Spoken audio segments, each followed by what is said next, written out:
Hello everyone. इस video में हम बात करेंगे कि आपको नीट पीजी काउंसलिंग में इंटरनल मेडिसिन लेनी चाहिए या फिर पीडियाट्रिक्स लेनी चाहिए। तो सबसे पहले जो लोग सोचते हैं कि पीडियाट्रिक्स एक एंड ब्रांच है, वैसा बिल्कुल भी नहीं है।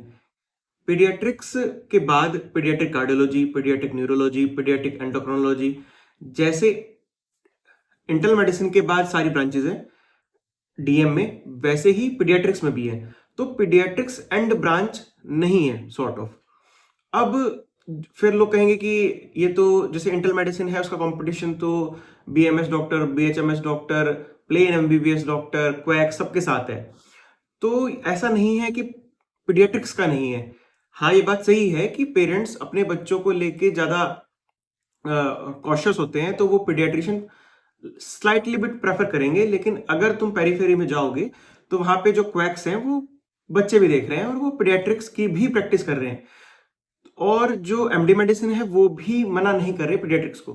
जो नियोनेट है 1 साल तक का, हाँ ये हो सकता है कि उसको वो ना देखे, ठीक है, या फिर प्राइमरी ट्रीटमेंट करके रेफर कर दे। लेकिन इन जनरल जो भी जनरल फिजिशियन है, चाहे वो एमडी मेडिसिन हो, एमबीबीएस हो, बीएमएस हो या फिर आपका क्वैक्स हो, सब के सब पीडियाट्रिक्स की भी प्रैक्टिस कर रहे हैं। तो जो आप सॉर्ट ऑफ एडवांटेज चाहते हैं पीडियाट्रिक्स के साथ कि हमें एक्सक्लूसिविटी मिल जाए, वो तो नहीं मिलेगा। तो एक ये फर्क है। अब दूसरा आता है ट्रेनिंग का। तो जो रेजिडेंसी है वो इंटरनल मेडिसिन की भी हेक्टिक है, पीडियाट्रिक्स की भी हेक्टिक है थोड़ा सा, क्योंकि बच्चों को लेके इन जनरल स्टाफ और जो पेरेंट्स हैं वो ओवर कॉशियस होते हैं। तो आपको ये लग सकता है कि पीडियाट्रिक्स की रेजिडेंसी ज्यादा ओवरवेलमिंग है। ऑलमोस्ट है दोनों ही हेक्टिक, और इंस्टीट्यूशन टू इंस्टीट्यूशन डिफर भी करेगा कि जहां पे जितने ज्यादा रेजिडेंट हो के वहां पे थोड़ा आपको स्लाइटली डिफर मिल सकता है। कि जैसे मान लीजिए पीडियाट्रिक्स में ज्यादा रेजिडेंट है, सीट इस साल बड़ी है, तो वहां पे इस साल काम कम है। मगर हाँ, हेक्टिक दोनों में ही रहने वाला है। और इसके बाद कि जब आप पास आउट हो गए एमडी मेडिसिन से या फिर आपने पीडियाट्रिक्स कर लिया, तो क्या ऑप्शन है? ऑप्शन दोनों में डीएम के हैं। लेकिन सारा जो खेल है, सारा जो कैच है वो यहीं पे है। कैसे? कि जो एमडी मेडिसिन के बाद जब आप फेलोशिप करते हैं या फिर आप डीएम करते हैं, आप डीएम ही पकड़ लीजिए, फेलोशिप को चलो एमसीआई रिकॉग्नाइज नहीं करती। अगर आप डीएम करते हैं तो आपके पास प्रोसीजर के ऑप्शन ओपन हो जाते हैं, जैसे डीएम कार्डियोलॉजी में, डीएम गैस्ट्रोएंटरोलॉजी में, ठीक है, नेफ्रोलॉजी में डायलिसिस। तो आपका जो पे स्केल है उसमें एक सडनली रेज आता है। लेकिन ये काम पीडियाट्रिक्स में नहीं होता। एक तो पॉपुलेशन कम है। अगर आप मान लीजिए DM cardio in paediatrics versus DM cardio in adult, तो जो प्रोसीजरल ब्रांच है मेनली वो डीएम कार्डियोलॉजी अडल्ट है, वो डीएम पीडियाट्रिक्स कार्डियो नहीं है, ठीक है। और जो पॉपुलेशन है उस टाइप के पेशेंट का वो डीएम अडल्ट कार्डियक में है। इसलिए कई लोग पीडियाट्रिक्स करने के बाद अडल्ट का डीएम कार्डियोलॉजी प्रेफर कर लेते हैं, पीडियाट्रिक्स में नहीं करते। तो जो पे स्केल होगा वो आपका डीएम करने से बढ़ेगा अडल्ट में, लेकिन पीडियाट्रिक्स में नहीं बढ़ेगा, ठीक है। ये हो सकता है सेम रहे, या हो सकता है थोड़ा सा ही बढ़े।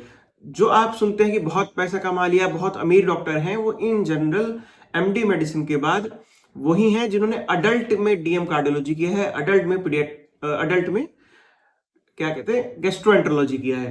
पीड्स में इतना स्कोप नहीं है क्योंकि प्रोसीजर कम है, पेशेंट लोड कम है। तो ये बहुत बड़ा फर्क है कि आपकी मेहनत दोनों में बराबर लगेगी, लेकिन सैलरी स्ट्रक्चर में फर्क आएगा, ठीक है। तो अगर आपकी रैंक अच्छी है और आप ये सोच रहे हैं कि मैं पीडियाट्रिक्स करके एंड ब्रांच ले लूंगा और मैं बच जाऊंगा डीएम से, तो वो तरीका नहीं है इस ब्रांच को लेने का। आप जेन्युइनली इंटरेस्टेड हैं बच्चों की देखभाल करने में, बच्चों का पेशेंट देखने में, तो ठीक है। लेकिन अगर आप इसको as a sort of end branch की तरह ट्रीट कर रहे हैं तो नहीं है। तो आपको कुछ या तो पल्मों की तरफ जाना चाहिए, ठीक है, इस पीडियाट्रिक्स तो नहीं लेना चाहिए। दूसरा आता है कि अगर आपका जो इंटरेस्ट है कि हाँ मेरे को एमडी मेडिसिन तो नहीं मिल रहा है, पीडियाट्रिक्स मिल रहा है, और फिर अब मैं क्या करता हूं कि जो पीडियाट्रिक्स है वो एमडी मेडिसिन जैसा ही है, बस बच्चों का है। तो ये जो धारणा है, ये जो मेंटेलिटी, ये भी गलत है। एक डिक्टम अगर आप कभी भी पीडियाट्रिक्स पढ़ेंगे तो पहली लाइन जो आपके प्रीफेस पे किताब के लिखी होगी वो लिखा हुआ, they are not small adults.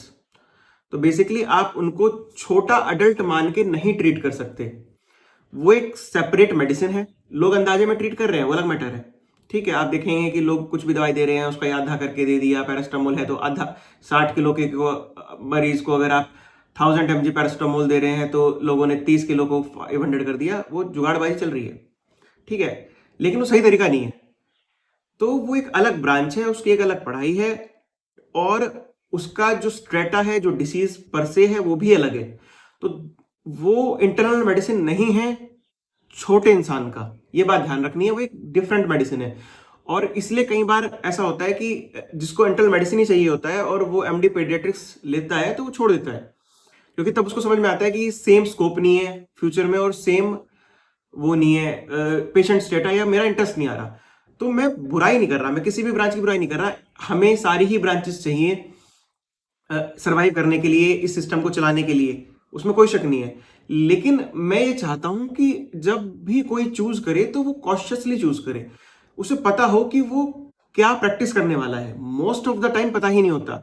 आप पिछले साल की रैंकिंग देख के कॉलेज भर देते हैं, उसी के हिसाब से ब्रांच चूज कर लेते हैं, और कुछ लोगों का मन लग जाता है, कुछ का नहीं लगता। फिर ले दे के बात ये होती है कि आप पैसा कमाने के लिए काम पे जाते हैं और फिर घर लौट के आते हैं, और उसके बाद आप कहते हैं कि हमारा मन लगेगा, आपका काम में मन नहीं लगता। तो ब्रांच कोई भी ले लीजिए, उसमें कोई दिक्कत नहीं है, बस आपको पता हो कि आप क्या काम करने वाले हैं। ये मेन मुद्दा है इस चैनल का, यही मेन पर्पस है मेरे आपको बताने का।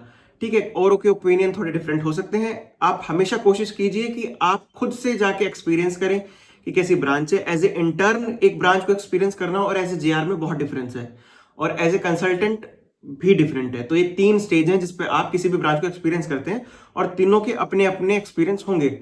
तो मेरी हमेशा यही सलाह रहेगी कि आप कोई भी ब्रांच लेने से पहले इन 3 स्ट्रेटा पे हमेशा रिसर्च करें, इन 3 तरह के लोगों से हमेशा बात करें। और कोई भी डाउट हो आपको, आप कमेंट सेक्शन में पूछ सकते हैं, और या फिर इंस्टाग्राम पे मैसेज कर सकते हैं। Thank you.